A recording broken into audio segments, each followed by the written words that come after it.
नमो हरिहन्ताणं नमो सिद्धाणं नमो आयर्याणं नमो वजायाणं नमो लोके सव्वसाहुणं। मंगलम भगवान वीरो मंगलम गौतमो गणी मंगलम कुंद कुंदार्यो जैन धर्मोस्तु मंगलम।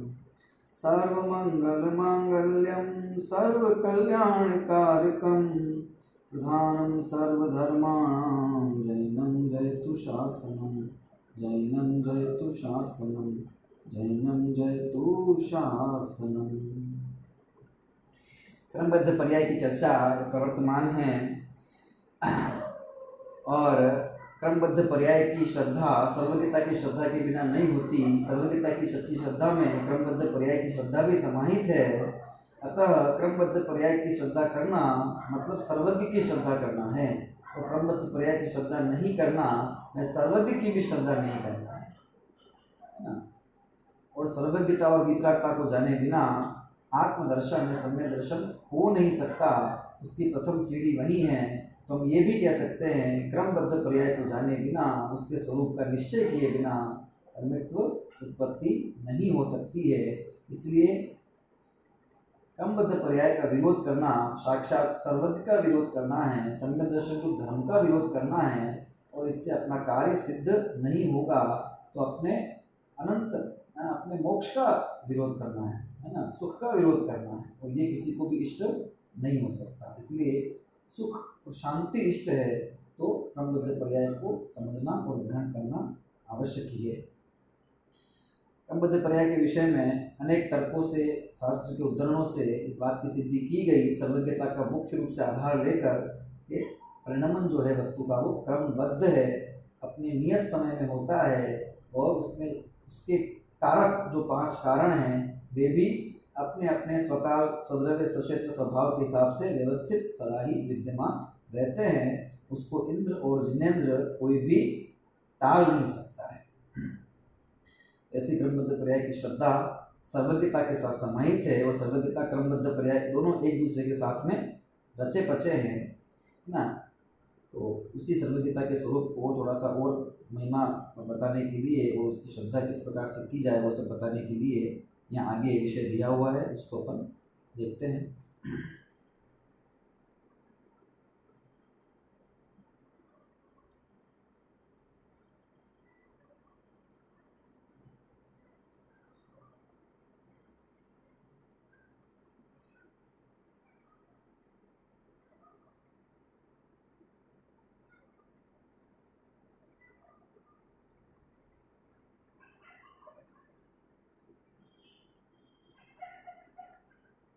देखिए यहाँ पेज नंबर 59 के ऊपर है ना, ऊपर से मोह का नाश कर आत्मश्रद्धा ज्ञान और आत्मलीनता के इच्छुक जनों को अनंत पुरुषार्थ पूर्वक मर पक्ष के भी सर्वज्ञता का निर्णय अवश्य करना चाहिए।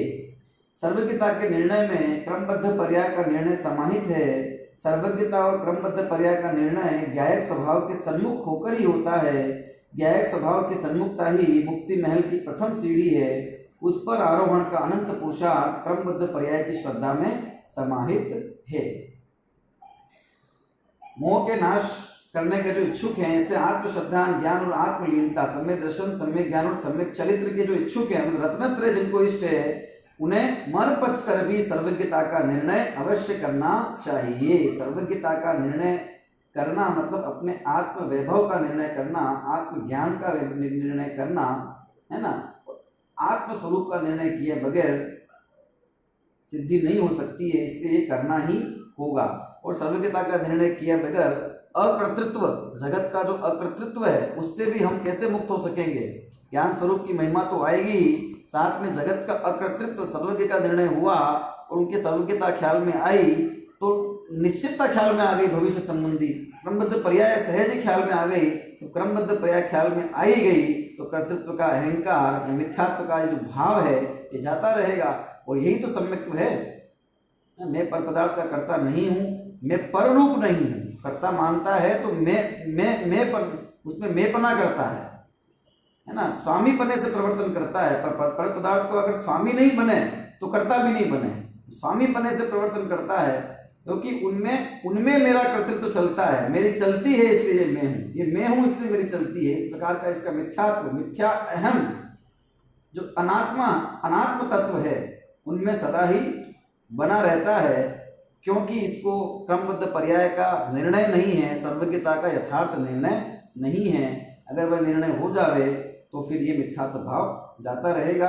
इसलिए सम्यक दर्शन ज्ञान चैत्र रूप रत्नत्रय की उत्पत्ति करने के लिए सर्वज्ञता का निर्णय, जिसमें क्रमबद्ध पर्याय का निर्णय भी समाहित है, ये अत्यंत आवश्यक है ना। सर्वज्ञता के निर्णय में क्रमबद्ध पर्याय का निर्णय समाहित है, बिल्कुल स्पष्ट बात है ना। कई बार अपन इसको स्पष्ट कर चुके हैं, सर्वज्ञता है इसका मतलब क्रमबद्ध पर्याय है, ये पक्की बात है। सर्वज्ञता और क्रमबद्ध पर्याय का निर्णय ज्ञायक स्वभाव के सन्मुख होकर ही होता है, ठीक है ना। ज्ञायक स्वभाव की सन्मुखता ही मुक्ति महल की प्रथम सीढ़ी है, उस पर आरोहण का अनंत पुरुषार्थ क्रमबद्ध पर्याय की श्रद्धा में समाहित है। क्रमबद्ध पर्याय की श्रद्धा के बगैर आत्मलीनता का पुरुषार्थ हो ही नहीं सकता। कैसे होगा आत्मलीनता का पुरुषार्थ? क्या जब वस्तु स्वरूप का निश्चय ही नहीं हुआ तो किस आत्मा के स्वरूप में लीनता होगी, है ना। अकृतृत्व ये आत्मा का प्रमुख गुण है, जगत के बाहर से निर्भर और जगत के विकल्प मात्र से भी निर्भर और स्वयं संबंधी भी विकल्प से निर्भर होने के लिए इसको जानना अत्यंत आवश्यक है। तो कैसे काम होगा? इस प्रकार सर्वज्ञता और क्रमबद्ध पर्याय एक प्रकार से परस्परानुबद्ध है। एक का निर्णय सच्ची समझ दूसरे के निर्णय के साथ जुड़ा हुआ है। दोनों का ही निर्णय सर्वज्ञ स्वभावी निज आत्मा के सम्मुख होकर होता है। यदि कोई व्यक्ति परोन्मुखी वृत्ति द्वारा सर्वज्ञता या क्रमबद्ध पर्याय का निर्णय करने का यत्न करे तो वह कभी सफल नहीं होगा। दोनों एक दूसरे से जुड़े हुए हैं। सर्वज्ञता ख्याल में आई तो क्रमबद्ध पर्याय को स्वीकार करना ही है, और क्रमबद्ध पर्याय ख्याल में आई तो क्रमबद्ध पर्याय सब वस्तु का परिणमन एक के बाद निश्चित है। ये बताया किसने, है ना। ये निश्चय हमने कैसे किया? किसी न किसी के ज्ञान में आया कि नहीं आया कि एक के बाद सब निश्चित है ना। ये तो सही निश्चित, लेकिन ये किसी के ज्ञान का विषय है या नहीं, इसका बोध किसी ने कराया नहीं कि हाँ करवाया। कि सर्वज्ञ ने कैसे कराया? क्योंकि निश्चित है, इसीलिए जान पाया। ये जान पाए इसलिए उनके ज्ञान में ये बात आई तो हमको इसकी स्वीकृति होती है, हम इसको स्वीकार करते हैं। तो सर्वज्ञता का आधार लेके क्रमबद्ध पर्याय को स्वीकार करते हैं, और क्रमबद्ध पर्याय के आधार से सर्वज्ञता को भी कहते हैं, है ना। सर्वज्ञ तभी कोई हो सकता है ना जब वो सबको जानता हो, यानी कि भूत भविष्य वर्तमान सब जानता हो। भविष्य तभी तो जान सकता है कोई जब वो निश्चित हो, क्रमबद्ध हो। अनिश्चित या हर कुछ नहीं हो, है ना, अक्रम से नहीं हो, तभी तो कोई उसको जान सकता है। यानी कि सर्वज्ञ तभी हो सकता है जब वस्तु व्यवस्था क्रमबद्ध हो, बराबर है ना। तो सर्वज्ञता को क्रमबद्ध पर्याय से जाना और क्रमबद्ध पर्याय को सर्वज्ञ भगवान के ज्ञान के आधार से जाना। क्यों निश्चित है? क्योंकि भगवान जानते ही जानते हैं। जानते कैसे हैं? कैसे जान लेते हैं निश्चित नहीं हो तो क्रमबद्ध पर्याय को समझाने के लिए सर्वज्ञता का आधार और सर्वज्ञता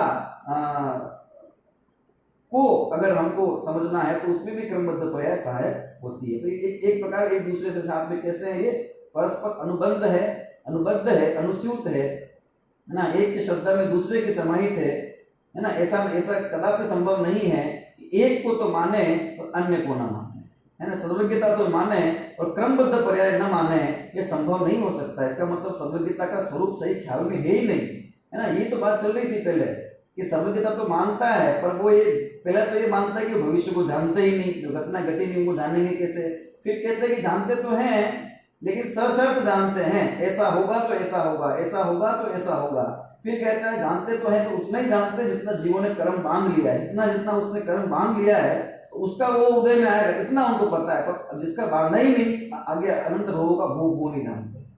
और फिर कहता है ठीक है जानते हैं पर व्यवहार से जानते हैं, व्यवहार से, निश्चय से तो वे आत्मा को जानते हैं और व्यवहार तो झूठा होता है तो जानते ही नहीं, इसका मतलब ना। इस तरह से अनेक प्रकार के तर्क वितर्क के माध्यम से प्रथम तो सर्वज्ञता के स्वरूप का ही अनिश्चय था, तो उसे नाना प्रकार से सिद्ध किया गया कि सर्वज्ञता का क्या स्वरूप है पहले तो वो जान लिया जाए, है ना। ये भविष्य को जानते ही नहीं, ये बात कहने तक के लिए भी तैयार हो जाता है क्योंकि इसको क्रमबद्ध पर्याय स्वीकार नहीं करनी।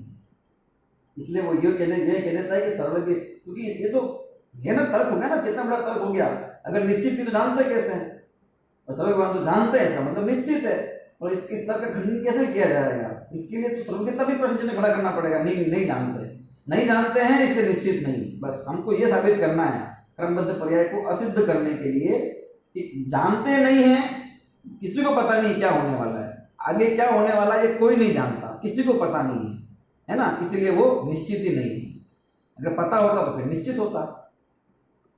तो वो सर्वज्ञता को इस प्रकार से, है ना, उसमें प्रश्न चिन्ह खड़ा करना चाहते हैं। लेकिन अनेक शास्त्र, अनेक विद्वान, है ना, अनेक आचार्य, भगवान आचार्यों की वाणी ये सिद्ध करती है, अनेक तर्क न्याय युक्ति से सिद्ध होता है कि नहीं, सर्वज्ञ है, वो संपूर्ण ज्ञाता है, ऐसे सशर्त ज्ञाता नहीं है। उनका ज्ञान जो है वो अनंत है और त्रिकाल में प्रवृत्त होने वाला है।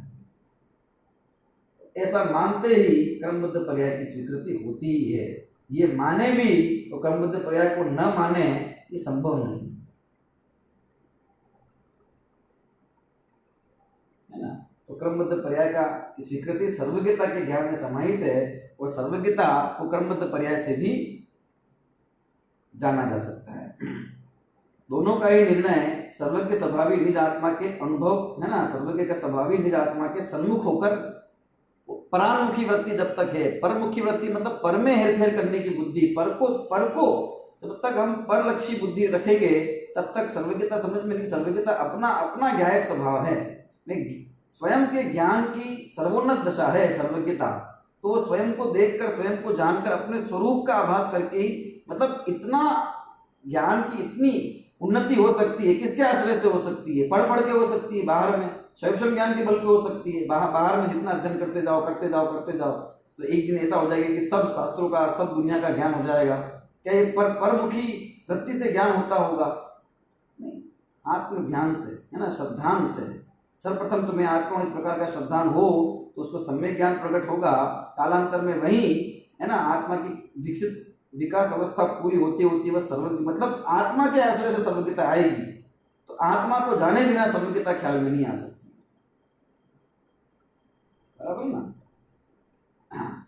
ज्ञायक स्वभाव के सन्मुख होकर ही जाना जा सकता है, परोन्मुख होकर नहीं। ज्ञायक स्वभाव की सन्मुखता ही मुक्ति महल की प्रथम सीढ़ी है, उस पर आरोहण का, है ना। ये देखिए, यदि कोई व्यक्ति परोन्मुखी वृत्ति द्वारा सर्वज्ञता या क्रमबद्ध पर्याय का निर्णय करने का यत्न करे तो वह कभी सफल नहीं होगा, है ना। जब तक परमुखी वृत्ति है, पर में हेरफेर की बुद्धि है, पर में कर्ता बनने की बुद्धि है या पर की तरफ दृष्टि है, तब तक न क्रमबद्ध पर्याय समझ में आएगी, न सर्वज्ञता समझ में आएगी। क्योंकि यही समझ में आएगा कि मुझे कैसे इसको बदलना है ना, किसने कैसे बदला है, मैं कैसे बदल सकता हूँ। पर के परिणमन की चेष्टा करता रहेगा। अरे वो स्वतः होने वाला सहज परिणमन है, उसमें कुछ किसी का एक द्रव्य का भी कोई हस्तक्षेप चलता ही नहीं है। जब कुछ होना ही नहीं है और जो होना है वो अपने अपने अपने कारणों से, अपने पूरे कारणों के साथ में स्वतः ही होना है, तो फिर मुझे क्या जरूरत है उसमें दखलंदाजी करने की, उसके बारे में सोचने की भी क्या जरूरत है, पर द्रव्य के बारे में उससे क्या लाभ होने वाला है ना। तो जब फिर कहाँ करेगा दृष्टि, जब सब तरफ, है ना, कोई इसका आश्रय नहीं है, सब तरफ से दृष्टि जब ये जान लेती है कि ये आश्रय करने लायक नहीं है, ये पदार्थ जितने भी हैं जगत के, क्योंकि इनको जरूरत ही नहीं है मेरी, मैं इनको क्यों देखूं, मैं इनको क्यों जानूं, ये जानना, ये चाहते ही नहीं है कि मैं इनको देखूं जानूं ना, इनको जरूरत है तो फिर मैं स्वयं को जानूं देखूं, क्योंकि मुझे तो अपने सुख प्राप्त करने की जरूरत है, वो वहां जाने से मिलेगा। तो उस दृष्टि जो है वो आत्मसन्मुख होती है। आत्मसन्मुख होती है तो पर से रहित होती है, पर से रहित होती है तो आत्मसन्मुख होती है। सर्वज्ञता प्राप्त करने का प्रारंभिक उपाय सर्वज्ञता का स्वरूप समझना है। जिस प्रकार सब जब तीर्थंकर किसी माँ के गर्भ में आते हैं तो उसके पूर्व सपनों में आते हैं, है ना, सपनों द्वारा उनके आने का बोध होता है। उसी प्रकार जिस आत्मा में सर्वज्ञता प्रकट होती है, प्रकट होने के पूर्व उसे वह समझ में आती है। सर्वज्ञता समझ में आए बिना प्राप्त नहीं की जा सकती, है ना। इसको सर्वज्ञता प्रकट होनी है तो उसको स्वरूप समझ में आएगा, सर्वज्ञता का बाह्य भगवान की सर्वज्ञता का स्वरूप भी समझ में आएगा और अपनी केवल ज्ञान शक्ति भी समझ में आएगी, अपना आत्म स्वभाव भी समझ में आएगा, ज्ञान का स्वरूप भी समझ में आएगा। स्वरूप समझे बिना कभी काम नहीं होगा। निर्णय बिना काम नहीं होगा ना। निर्णय कैसे होगा? निर्णय किसका नाम है? विवेक किसका नाम है?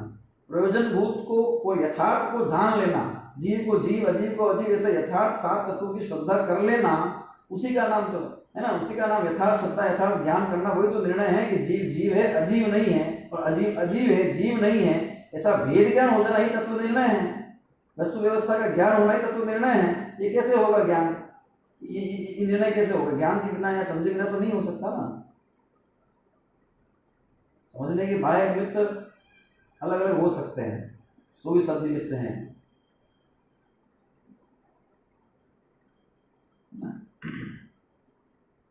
तो समझे बिना सर्वज्ञता नहीं आती। अभी तो सर्वज्ञता समझ में ही नहीं आ रही है, प्रकट होने की बात ही कहाँ है। सर्वज्ञता के समझ बिना, स्वीकृति बिना धर्म की उत्पत्ति ही संभव नहीं है। तो फिर उसकी स्थिति, वृद्धि और पूर्णता का तो प्रश्न ही कहाँ उठता है। सर्वज्ञता को समझे बिना धर्म नहीं समझा जा सकता है, क्योंकि ये हमारा सारा धर्म जो है ना, ये सब सर्वज्ञ भगवान के द्वारा कहा गया है, उनके द्वारा निरूपित है। अगर कोई व्यक्ति सर्वज्ञ होता ही नहीं है ना, हम ये स्वीकार कर लेंगे, तो फिर परिपूर्णता नाम की कोई चीज है ना, पूर्ण विकसित अवस्था नाम की कोई अवस्था, या अनंत बल या अनंत ज्ञान कुछ होता है, ये हो ही नहीं सकता है ना। सच्चा सुख या पूर्ण निराकुल सुख, ये कुछ परिभाषा बन ही नहीं सकती है, ठीक है ना। और धर्म तो वही है जो धरती उत्तम में सुख है, जो उत्तम सुख में, निराकुल सुख में सदा के लिए धरे, उसी का नाम धर्म। धर्म कहाँ समझ में आया फिर? सर्वज्ञता की श्रद्धा बिना तो जिनवाणी क्या है? जिनेंद्र भगवान की वाणी तो है। जिनेंद्र भगवान की श्रद्धा बिना जिनवाणी की श्रद्धा हो जाएगी, तो जिनवाणी को समझे बिना क्या धर्म होने वाला है? धर्म तो सब उनकी वाणी के निमित्त से ही चलता है ना। उसका आश्रय समझना ये सब बातें किसने बताई? क्रमबद्ध पर्याय, 6 द्रव्य, 7 तत्व किसने बताया? सब वाणी में तो आया, तो श्रद्धा आवश्यक है। सर्वज्ञता की श्रद्धा बिना देवशास्त्र गुरु की सच्ची श्रद्धा भी संभव नहीं है, क्योंकि सच्चे देव का स्वरूप ही सर्वज्ञता और वितरागता है ना। देवशास्त्र गुरु भी समझ में नहीं आ सकते। सच्चे देव वही है जो सर्वज्ञ वितराग है, वाणी वही है जो उनकी वाणी है, गुरु वही है जो उसके अनुसार आचरण करते हैं। तो सब कुछ सर्वज्ञता में समाहित हुआ। शास्त्र का मूल भी सर्वज्ञ की वाणी ही है ना। गुरु भी तो सर्वज्ञ कथित मार्गानुगामी होते हैं, वही तो गुरु हैं है ना, जो उनके वाणी के कथन के अनुसार, जो कि वस्तु तत्व के अनुसार है ना, उस मोक्ष मार्ग पर चलते हैं। साधुओं को आगम चक्षु भी कहा गया है। सर्वज्ञ कथित मार्ग का निरूपण शास्त्रों में है। शास्त्रों की प्रामाणिकता के अभाव में गुरु का स्वरूप भी स्पष्ट कैसे होगा? शास्त्र प्रामाणिक हैं, क्यों? गुरु, ये जो गुरु है ये उचित है, सही है, क्यों? क्योंकि ये इनका जो आचरण है वो शास्त्र के अनुसार है, यथार्थ है, भगवान की वाणी के अनुसार है। शास्त्र प्रमाणित है, क्यों? इनकी प्रामाणिकता के लिए हमने शास्त्र को वो माना कि ये शास्त्र के अनुसार होगा तो सही होगा, उससे अगर नहीं हुआ तो गलत होगा। और वो शास्त्र सही है, इसकी क्या गारंटी है? इसका आधार कौन है? इसका सर्वज्ञ भगवान है, कि वो सर्वज्ञ भगवान की वाणी है। और सर्वज्ञ भगवान है कि नहीं है, इसके लिए सर्वज्ञ सिद्धि की गई। तो सबका मूल है ना, सर्वज्ञता ठहरती है। अतः देवशास्त्र गुरु का सच्चा स्वरूप समझने के लिए सर्वज्ञता का स्वरूप समझना अति आवश्यक है ना। सर्वज्ञता का स्वरूप बाह्य सारे लोकालोक को जानने रूप से भी, और उसका जो निश्चयात्मक जो ज्ञान की विकसितता है ना, अपने ज्ञान स्वभाव, उसको वास्तव में ज्ञान स्वभाव को जानने में ये आ गया, बाहर का भी है ना, वो उसको अलग से जानना, ज्ञान स्वभाव को अलग से, लेकिन मुख्यतः ज्ञान स्वभाव की है। मुख्यतः लोकालोक को जानने की इच्छा से सर्वज्ञता नहीं होती, वो तो स्वरूप को जानते हैं तो वो स्वच्छता में प्रकट हो जाता है जगत। इसलिए बताया जाता है कि लोकालोक को जानता है कि ये ताकत और शक्ति बताई जाती है कि आत्मा के ज्ञान गुण की ताकत इतनी है कि कुछ भी उससे अस्पष्ट और अनदेखा और अनजाना नहीं रह सकता है। शक्ति का बोध कराने के लिए उस अनंत ज्ञान, केवल ज्ञान, उसका इस तरह से भी महात्म्य किया जाता है, और है भी है ना। इसी शक्ति है, ऐसा नहीं कि बताया जा रहा है खाली बाहर से। इसीलिए तो तार्किक चक्र चूड़ामणि आचार्य समंत भद्र ने देव शास्त्र गुरु की सम्यक श्रद्धा को सम्यक दर्शन के स्वरूप में शामिल किया है। ये हमने जाना भी था है ना पूर्व में भी, कि देव शास्त्र गुरु के श्रद्धा को सम्यक दर्शन कहा। तो क्यों कहा? क्योंकि उनके स्वरूप को जाने बिना है ना, निज स्वरूप की महिमा आती नहीं, और अपने स्वरूप की महिमा आए बिना सम्यक दर्शन नहीं होता है ना। इसलिए वो निज स्वरूप की महिमा के अंदर निश्चय सम्यक दर्शन के निमित्त होने से उनको भी उनकी श्रद्धा को भी सम्यक दर्शन कहा जाता है। ये यहाँ पे ये यही बात लिखी है, देखो यहाँ पे आचार्य अमृतचंद देव समंत भद्रदेव ने रत्नकुंड श्लोकाचार्य जी ने, श्रद्धानं परमार्थानामाप्तागं तपोभृतां त्रिमूढ़ापोढ़मष्टांगं सम्यक दर्शनमस्मयम्। कहते हैं श्रद्धानं परमार्थानाम आप्तानाम आप्त आगम तपोभृताम। क्या कहते हैं? परमार्थानाम, जो परमार्थ मतलब जो सच्चे, आप्त मतलब देव है ना, आप्त कहा है न्याय भाषा में सब सर्वत्र आप्त शब्द का प्रयोग किया गया है। आप्त आगम मतलब उनकी वाणी है ना, आगम जो वहां से आई हो, आप्त से जो आई हो उस वाणी को ही आगम कहते हैं। और तपोभृताम, तप को धारण करने वाले है ना, जो यथार्थ आप्त हैं, यथार्थ आगम है, यथार्थ शास्त्र है, यथार्थ गुरु हैं, उनकी श्रद्धा, उनका श्रद्धान सम्यक दर्शनम, उसको सम्यक दर्शन कहा गया है, जो कैसा है? त्रिमूढ़ अपोढ़ अष्टांगम। ठीक है, त्रिमूढ़ तीन मूढ़ताओं से रहित है, और अष्ट अंग और से सहित है, और अष्ट अपोढ़ जो है वो अष्ट मतलब मूढ़ता जो है और अष्ट मद है उनसे रहित है। 8 प्रकार के अंगों से सहित और 8 मद से रहित और 3 प्रकार के मूर्ताओं से रहित है ना, देव गुरु धर्म मूर्ता। यही बताया, देखो 3 मूर्ता और 8 मद रहित तथा 8 अंगों सहित सच्चे देव शास्त्र गुरु का श्रद्धान ही सम्यक दर्शन है। सम्यक दर्शन प्रकट होने पर किस प्रकार का आचरण और श्रद्धा उस जीव की होती है ना, बाहर में किस प्रकार की शुभ विकल्पात्मक उसकी वो स्थिति होती है ना, वो सब यहाँ पर आ जाती है कि मूर्ताएं नहीं होती, देव शास्त्र है ना, और देव धर्म और गुरु संबंधी मूर्ता नहीं होती। 8 मद है ना, स्त्री मद या कुल मद, जाति मद, ठीक है, धन मद, बल मद, यश मद आदि उसके नष्ट हो जाता है। 8 अंग है ना, वात्सल्य, प्रभावना, दिव्य चिकित्सा, निकांक्षित आदि आदि उसको प्रकट हो जाते हैं। ये सब उसमें सहज उसकी परिणति में प्रकट होता है। और सच्चे देव शास्त्र गुरु का श्रद्धान, इस प्रकार से सच्चे देव शास्त्र गुरु का श्रद्धान ही सम्यक दर्शन है। तो यहाँ व्यवहार में से कथन कह दिया गया और यहाँ ये बात बता दी गई है ना, देव शास्त्र गुरु की श्रद्धा बिना सम्यक नहीं हो सकता। कुछ लोगों का कहना है कि आप क्रमबद्ध पर्याय को सर्वज्ञ के साथ क्यों लपेटते हैं, उसे सीधी वस्तु स्वरूप से सिद्ध कीजिए ना। आप सर्वज्ञता का क्यों आधार लेते हो? अगर क्रमबद्ध पर्याय है तो है, उसमें सर्वज्ञता की बात को क्यों डालते हो? मतलब आपकी बात कमजोर है थोड़ी, मतलब आपकी जो क्रमबद्ध पर्याय है ये कमजोर है, बल नहीं है, इसलिए उसमें सर्वज्ञता का बल डालते हो, ताकत डालते हो। सर्वज्ञ का नाम लेके कहेंगे तो फिर कोई कुछ कह नहीं सकता, कोई विरोध नहीं करेगा, क्योंकि फिर उसका विरोध करेगा तो फिर वो सर्वज्ञ का विरोध करना पड़ेगा उसको, और सर्वज्ञ का विरोध करना तो जैन शासन का विरोध हो गया है ना। तो इसलिए आप जो है वो क्रमबद्ध पर्याय की बात में सर्वज्ञता की बात बार बार साथ में डाल देते हो, तो एक तरह से उसका कवच बना देते हो। सर्वज्ञता को क्रमबद्ध पर्याय का कवच बना दिया है, वो कमजोर है वास्तव में, कुछ ऐसा भी कहना चाहते हैं ना। उसे सीधा वस्तु स्वरूप देखिए, वस्तु स्वरूप में जो बात है वो वस्तु स्वरूप से सिद्ध हो ही सकती है, ठीक है। सर्वज्ञता का आधार इसलिए लिया जाता है क्योंकि सर्वज्ञ हमारे आप्त हैं, है ना, उनकी वाणी वो हमारी लास्ट उसकी सर्वज्ञ को पूर्व में ही परीक्षा द्वारा हम जान चुके हैं, तो अब उनकी वाणी जो उन्होंने कह दिया वो सत्य है बस, है ना। वो सुप्रीम जो एक बॉडी है एक प्रकार से, है ना, वो सबसे ऊपर का वो उनकी वाणी सब उन्होंने कहा, किसने बोला कि ये किसने देखा, है ना, जमीन में इतने जीव होते हैं, इतने होते हैं, पानी की बूंद में किसने कहा, कि शास्त्र में लिखा हुआ है, शास्त्र में लिखा हुआ तो सच कैसे, इसका क्या प्रमाण है? भगवान की वाणी है, अच्छा ठीक है ना। वो भगवान वो होते हैं कि नहीं होते हैं वो तो सिद्ध कर ही दिया हमारे शास्त्रों में, सर्वत्र ये सर्वज्ञ सिद्ध की हुई है।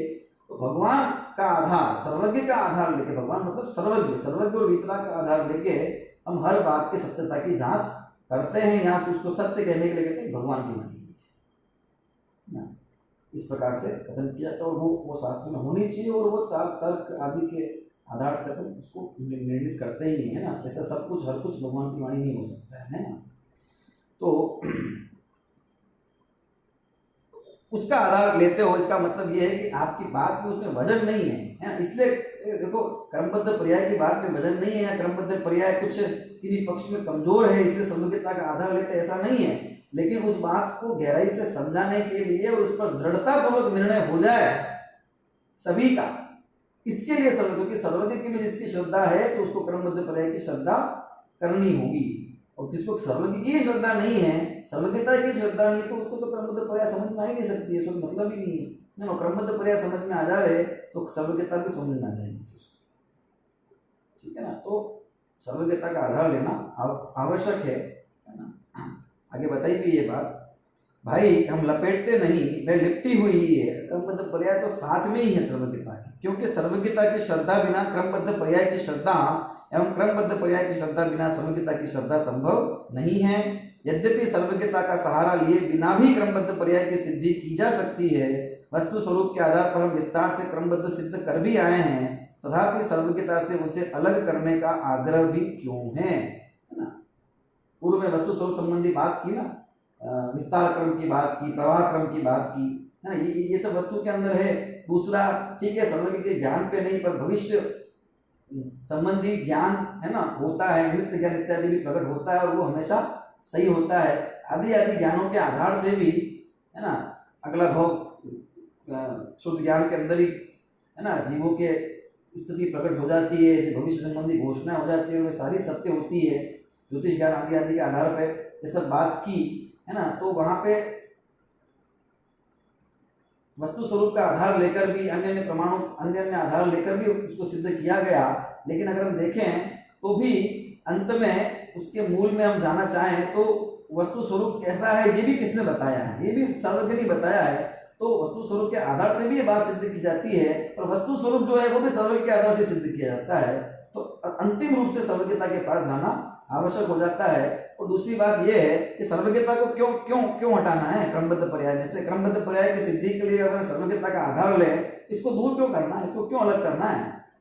क्या अभी भी यही कहना चाहते हो कि क्रमबद्ध पर्याय नहीं है, क्रमबद्ध पर्याय कोई चीज नहीं होती है ना? सर्वज्ञता तो उसके साथ समाहित ही है, उसको तो पग पग पे ग्रहण करना ही पड़ेगा हमको, उसको हटाना क्यों है, इसका आग्रह क्यों रखें हम? कहने का मतलब क्रमबद्ध पर्याय स्वीकार हुई तो सर्वज्ञता स्वीकार होनी, क्रमबद्ध पर्याय की स्वीकृति अलग से है और सर्वज्ञता की स्वीकृति तो अलग है। इसकी अभी हो जाएगी, उसकी बाद में ये चीज नहीं हो सकती है। सर्वज्ञता के आधार पर क्रमबद्ध पर्याय सिद्ध करने का एक कारण तो यह है कि सर्वज्ञता जैन दर्शन में सर्वमान्य है, उसमें किसी को भी विवाद नहीं है, सर्वज्ञ तो है ये सब मानते हैं ना। अतः क्रमबद्ध पर्याय को सिद्ध करने का वह ठोस आधार है, तथा जिन लोगों को सर्वज्ञता की बाहर से ही सही थोड़ी बहुत श्रद्धा है, उन्हें सर्वज्ञता के आधार पर क्रमबद्ध समझने में बहुत सुविधा रहती है ना। ठोस आधार सर्वज्ञता है क्रमबद्ध पर्याय का। सर्वज्ञ भगवान सब जानते ही जानते, भविष्य को भी जानते हैं, तो जानते हैं तो वो निश्चित है, इसका मतलब तभी जानते हैं। और निश्चित ज्ञान कैसे करेंगे? तो ये तर्क देकर और सर्व क्रमबद्ध पर्याय समझी जा सकती है ना। और सर्वज्ञ भगवान की श्रद्धा जिसको भी है, थोड़ा भी उनके यथार्थ स्वरूप को जानता है वो, तो उसको समझने में आसानी रहेगी। दूसरी बात यह है कि क्रमबद्ध पर्याय का विषय अति सूक्ष्म है, उसे सर्वज्ञता के आधार बिना साधारण बुद्धि वालों के गले उतारना असंभव नहीं तो कठिन अवश्य है। सूक्ष्म विषय है ना, सूक्ष्म विषय मतलब समझने में, स्वीकार करने में है ना, समझने में और स्वीकार करने में आसान नहीं है। ये स्वीकार करना, ये बात कहना कुछ नहीं करता है, आत्मा या कोई पदार्थ कुछ नहीं करता है, कुछ नहीं, कोई कुछ नहीं करता है, और जो जो होता भी है वो सब निश्चित है।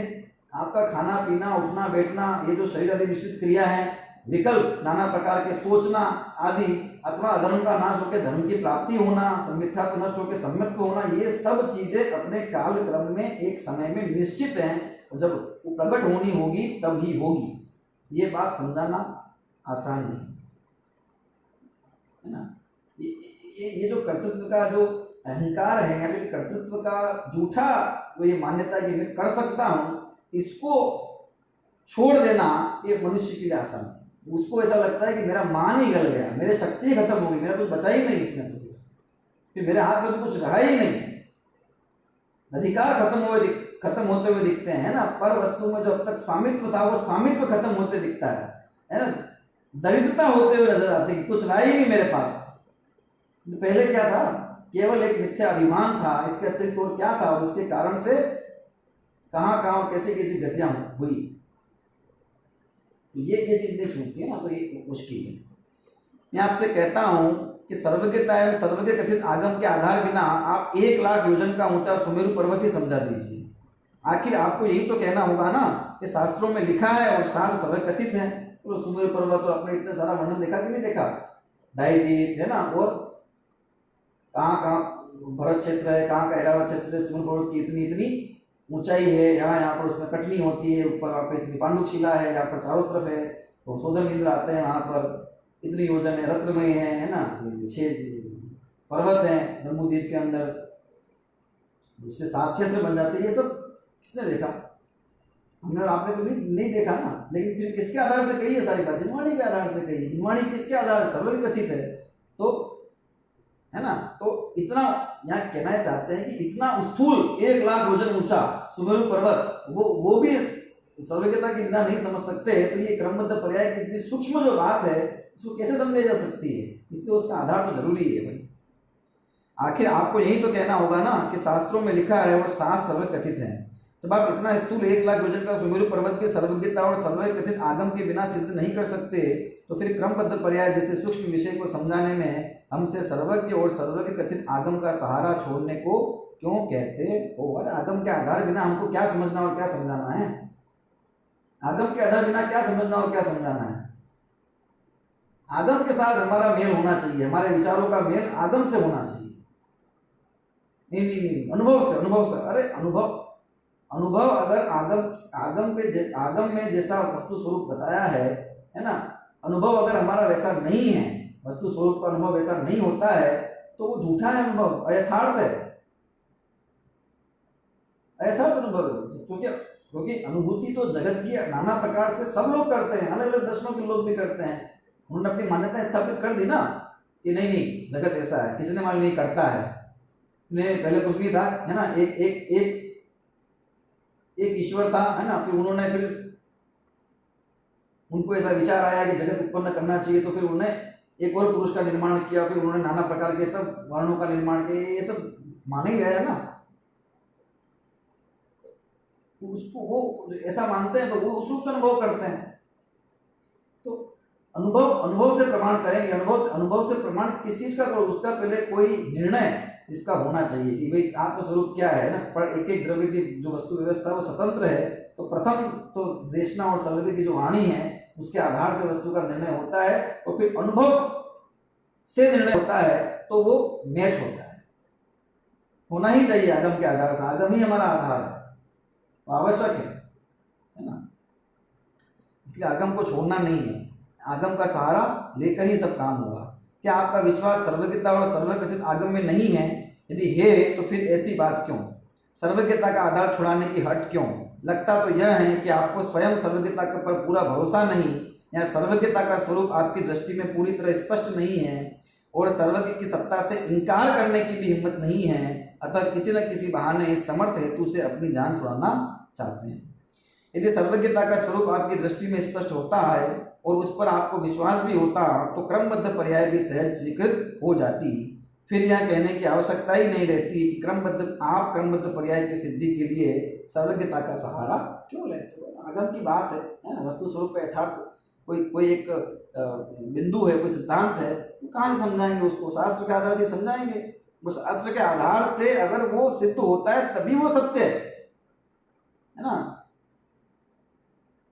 कोई भी सिद्धांत, कोई भी वस्तु स्वरूप या कोई भी कथन हमारा अगर आगम के अनुकूल नहीं है ना, जिनवाणी के अनुकूल नहीं है ना, नए निरपेक्ष है, इसमें कोई अपेक्षा ही नहीं, इस प्रकार के कथन अगर वो कोई है तो वो उचित नहीं है। उस है ना, वो शास्त्र के अनुकूल नहीं है तो वो सही नहीं है। हमारा तो मूल आधार ही जिनवाणी है ना, उसी के आधार से हम चिंतन मनन कथन और सब करते हैं। और जब उसके आधार से करते हैं और अनुभूत करते हैं तो वस्तु स्वरूप वैसा ही नजर आता है। ऐसा नहीं कि वो एक हमने ये मान लिया कि ऐसा है, अब हम वैसा ही बस बाहर से ऐसा अनुभव करते हैं, अनुभव अंदर में वैसा हो चाहे नहीं हो हमको, लेकिन मानते नहीं, गलत तो उनका नहीं हो सकता, सही है। ये नहीं है, यहाँ तक कि नहीं है अनुभूति।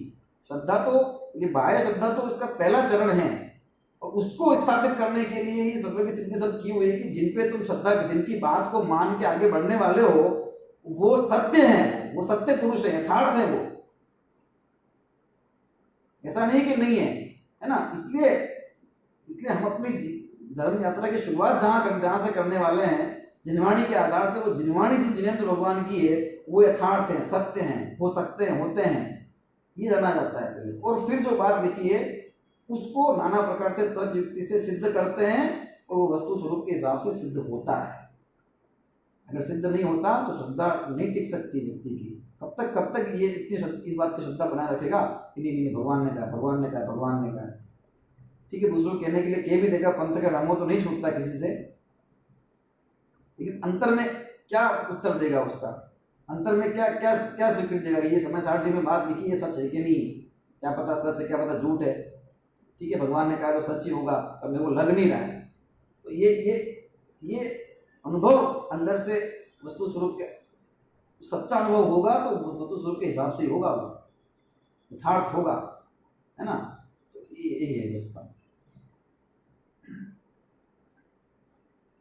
अच्छा है ना, 1 मिनट, क्रमबद्ध पर्याय की बात छोड़ भी दीजिए, फिर भी सर्वज्ञता का निर्णय तो करना ही पड़ेगा, क्योंकि उसके बिना तो देवशास्त्र गुरु का स्वरूप स्पष्ट नहीं होगा। देवशास्त्र गुरु की रक्षा का नारा लगाने वालों ने कभी देवशास्त्र गुरु के सच्चे स्वरूप पर भी गौर करने का कष्ट उठाया है? क्या सर्वज्ञता को समझे बिना देवशास्त्र गुरु का स्वरूप समझाया जा सकता है? आगम के संरक्षकों को क्या यह भी बताना पड़ेगा कि आगम की सबसे पहली शर्त है उसका सर्वज्ञ कथित आप्तोपज्ञ होना, है ना। आप्तोपज्ञ मनुलंघ्यम, है ना, मत दृष्टेस्य विरोधकम, आता ना आप मीमांसा में, ये जो आपकी वाणी है कि हे भगवान, हम आपकी आराधना, आपकी पूजा इसलिए करते हैं कि देवागम नभोयाना, देवागम स्तोत्र, देवागम नभोयाना चामरादि विभूतय माया विश्वपि दृश्यन्ते नातस्वमसि नो महान। अच्छा संबंध बदले पहले ही कारिका लिखती, हे भगवान, हम आपकी पूजा आराधना वंदना इसलिए नहीं करते कि देव आपकी आगम, देवों का आगम, देव आपकी वंदना में लगे रहते हैं, है ना, चामर आदि अष्ट विभूतियों से और बाकी भाई सार समुष्ण आदि वैभव से युक्त हो, तो ये इसलिए नहीं करते हैं आपकी पूजा। अरे ये तो माया विश्व की दृश्यन्ते, माया भी माया से अपना सब करता है, ये तो उनमें भी देखा जाता है। ना तुम इससे महान नहीं हो, कि तुम जो महान हो, तुम्हारी ये जो यथार्थ वाणी है जिनवाणी, क्योंकि वहां तो वो जो सर्वज्ञता के आश्रय से आती है ना, वो उससे महान है।